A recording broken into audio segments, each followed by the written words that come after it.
बिना गुरु के भक्ति नहीं मिलती। भगवान स्वयं भक्ति को प्राप्त करने के लिए गुरुदेव विश्वामित्र के साथ जा रहे। रास्ते में एक पत्थर मिला, सुनसान जंगल, खग मृग जीव जंतु टहना ही एकदम सन्नाटा। पूछ लिया भगवान ने, गुरुदेव इतना सन्नाटा क्यों और ये पत्थर? ओ राघव, तुमको नहीं पता? नहीं गुरुजी, गौतम नारी श्राप बस उपल देह धरि धी, चरण कमल रज चाहती, कृपा करहूं रघुवीर। अरे ये गौतम ऋषि की पत्नी अहिल्या है और अपने पति के शाप के कारण आज पत्थर बन गई है। पति के शाप, हाँ वो पूरी कथा सुनाई है, वो तो मैं नहीं सुनाऊंगा क्योंकि समय पूरा हो गया है। आपको संकेत बता दूं इस प्रसंग का, अहिल्या प्रसंग का। अहिल्या यानी क्या? अहिल्या यानी बुद्धि। और बंधुओं माताओं, बुद्धि शतरूपा होती है। बुद्धि 100 प्रकार के रूप बनाती है। बुद्धि आपको फंसाती है, आपको नचाती है और अंत में आपको गड्ढे में गिराती है। बुद्धि पे भरोसा नहीं करना चाहिए। बुद्धि आपको उलझा देती, फंसा देती। अहिल्या जी की बुद्धि भी उलझ गई थी। अहिल्या जी से पाप हो गया। सूत्र क्या है इस प्रसंग का, ध्यान से सुनिए। पाप होना बड़ी बात नहीं है। अहिल्या जी से पाप हो गया, लेकिन अहिल्या जी को तारने के लिए आज भगवान स्वयं चलकर आए हैं। ये कौन सा शाप है भाई? ये कौन सा पाप है कि भगवान स्वयं आ गए?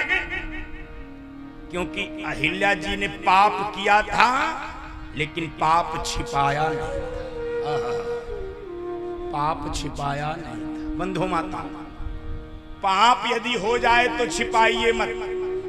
हम लोग ठीक उल्टा करते हैं।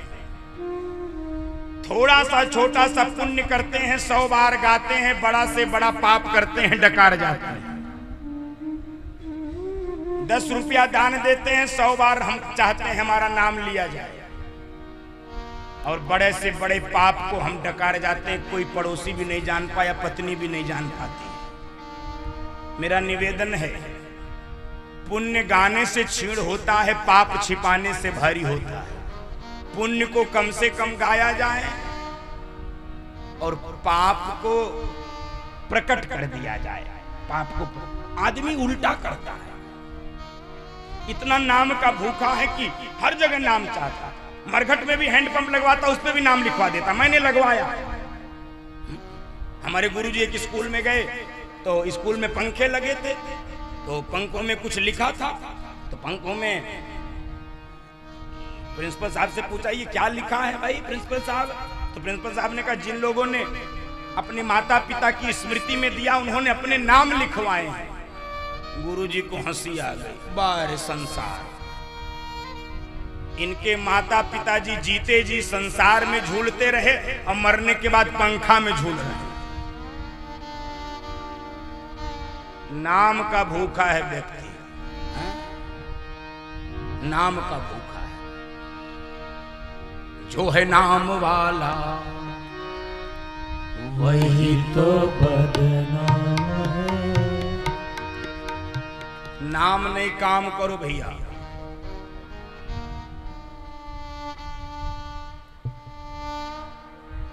महाराज जी आए, जय सिया राम, प्रणाम। तो बंधुओं माताओं, निवेदन कर रहा हूं, पाप को छिपाना नहीं चाहिए, पाप को प्रकट कर देना चाहिए। लेकिन कहां? रिश्तेदारी में भूल से मत बताना, मजा लिया जाएगा जीवन भर। पड़ोसी को तो कभी मत बताना, दोस्तों को भूल कर भी नहीं।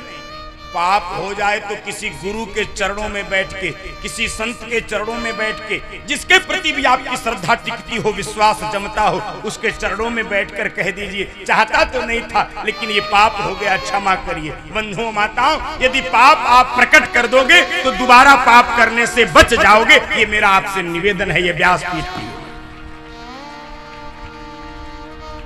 पाप को प्रकट करना चाहिए। और भगवान तो कहते हैं कि छूट दे देना, पाप करो। मैं व्यासपीठ से निवेदन कर रहा हूं, पाप करिए लेकिन शर्त है रोज नया नया करिए। एक पाप यदि एक बार गलती से हो गया, भगवान क्षमा कर देते हैं, लेकिन वही पाप यदि दोबारा हो रहा है, इसका मतलब योजना से हो रहा है, व्यवस्था से हो रहा है, चालाकी चतुराई बुद्धि से किया जा रहा है, उसको क्षमा नहीं किया जाता। बंधुओं माता, अहिल्या जी ने पाप किया, प्रकट कर दिया, बच गई, बच गई। आप कल्पना करो, शाप भी वरदान हो गया अहिल्या जी का।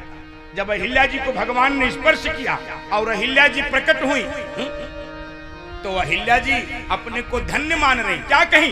मुनि श्राप जो दीना अति भल कीना, परम अनुग्रह मैं माना।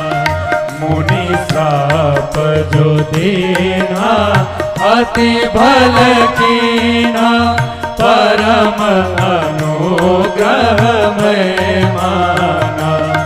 देखूं भरी लोचन हरि भव मोचन, इह लाभ शंकर जाना।